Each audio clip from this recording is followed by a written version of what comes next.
Oh, ba-da-da-ba-ba-ba, do-do, ba-da-da-da-da-da-da, toot-toot. I can do this song cause half of this prime franchise is public domain, I think. Toot-toot. So, I'm talking about a underrated classic? Question mark. Popeye the Sailor Man. Toot-toot. Starring Robin Williams, toot toot, and the chick from The Shining, toot toot, whose name I forgot, toot toot, and other people, toot toot. This is kind of a weird one. So back in the 80s, in the very beginning of Robin Williams' power and notoriety, he got talked into working on an adaptation of Popeye the Sailor Man. For you children in the audience, that was a long-running comic strip and cartoon series and spinach mascot. Yeah.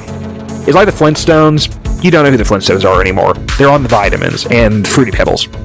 They had a cartoon. A long-running cartoon. That was a sitcom about stuff. Yeah, Popeye. Popeye got a live-action adaptation. And apparently it was kind of a nightmare to film because the director and everyone said, hey, let's go to, I think, Malta and film this thing there and build an entire seaside shanty town. Actually build the whole thing to scale and everything's there and working. Film there in Malta.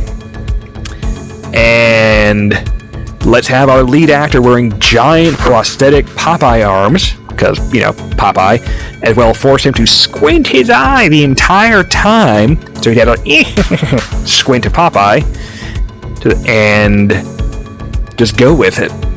And honestly, the movie's actually pretty good. Also, musical, when it feels like it.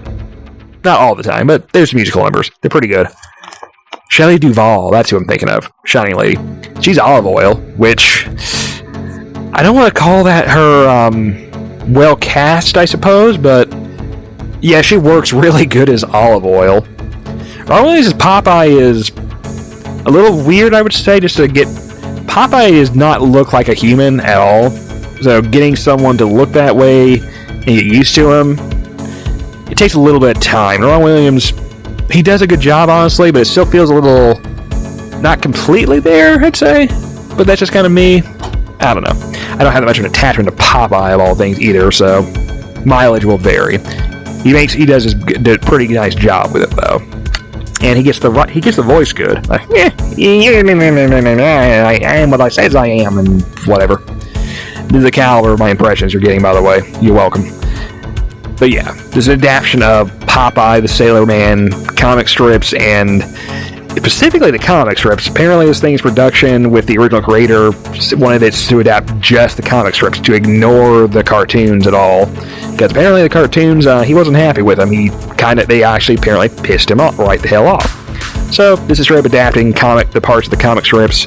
So you got Popeye coming to this town and mostly just trying to deal with them all being completely at the mercy of Bluto, played by, I don't remember if it's Brian Blessed or not. I don't think it is, but it's that kind of a similar type actor.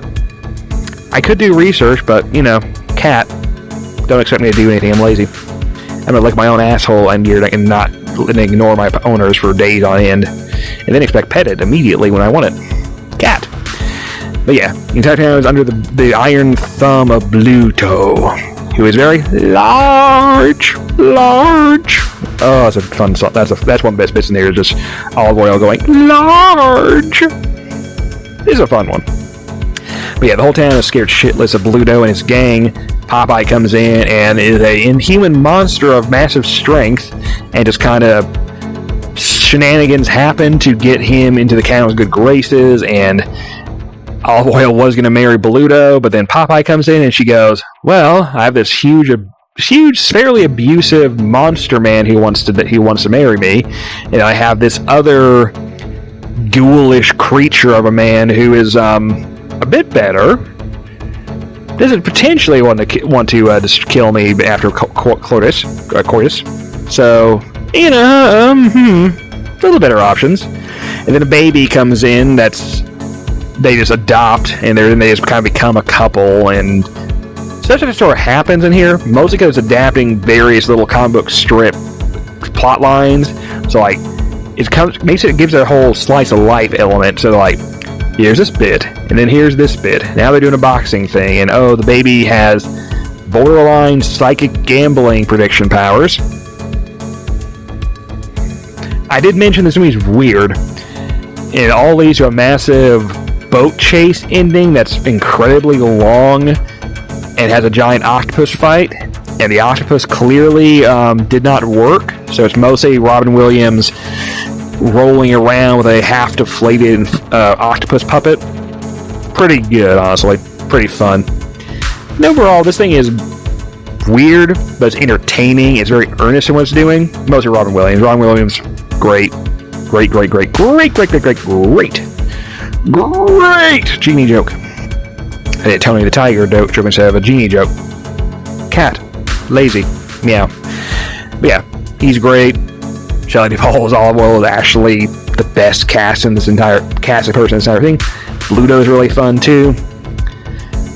It's a fun movie. Recommended. It's weird. Look at the production history to see just the sheer madness of let's just build a giant ass city on the side of on the ocean side and just roll with it till the money runs out, which it did. And then let's watch them scramble to get some sort of finished product out before Christmas of that year, which they did, I think. I may have missed it, I forget. Big mess. Entertaining to look at the history of this one though. And the movie itself, actually pretty fun. Worth a watch. It's weird. If you're a Robin Williams fan, you probably have already seen this, but if you haven't, you probably should. It's one of his more underrated things. Is it good? I want to say it's a great movie or anything. It's entertaining. It gets by on how weird and ambitious it is. Like, your lead actor is playing the inhuman creature that is Popeye. They built an entire town in Malta just to film on. By the way, that place is still there and is a tourist trap. So, you know, cool. You can go visit Popeye Land. Anywho, I'm going to go, this place does kind of look like a bit of a hole, as it were. I may go swim to nicer pastures. There's probably a nice beach somewhere that I can go dig in and do the usual cat business. Yes, folks, every time I go to a beach in the world, I'm going to make a Litterbox joke. Because I love you. Anywho, like and subscribe, yada yada yada. Check out my FA page, check out my Twitter, Blue Sky, yada yada yada, Patreon porn. You get the gag at this point. I'm going to be filming more live action stuff too, so on and so forth. Bye bye.